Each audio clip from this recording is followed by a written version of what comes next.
ovo je mjesto takozvani Siničiti. Tu gore imamo špilju, 2,5 do 3 km unutra ulaz.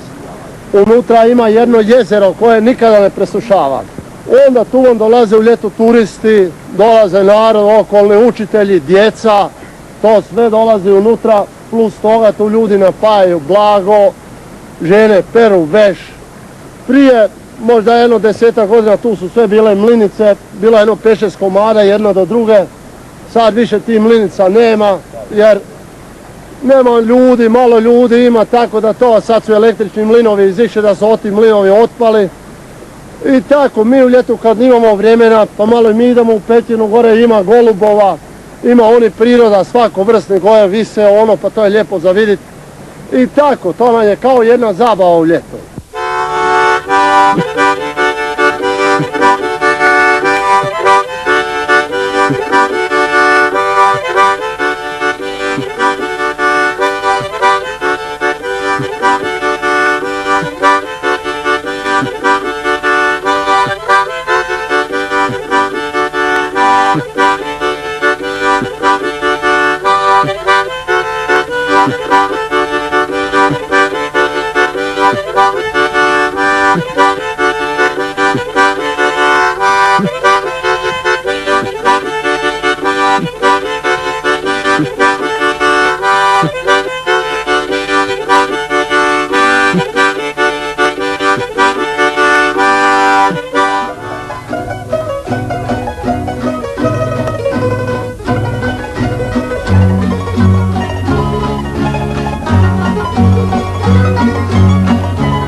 Drvo je kao materijal za obradbu oduvijek privlačilo ljude u ovom kraju bogatom šumama.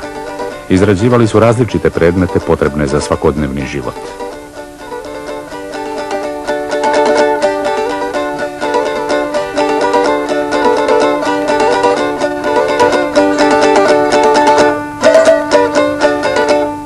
Mala lička tambura, dangubica, ovdje nosi naziv Kutarevka po selu Kutarevu i bližoj okolici gdje još ima dosta majstora što je izrađuju i prodaju na sajmovima.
U pjesmi, svirci i plesu Brinjaci nalaze zadovoljstvo.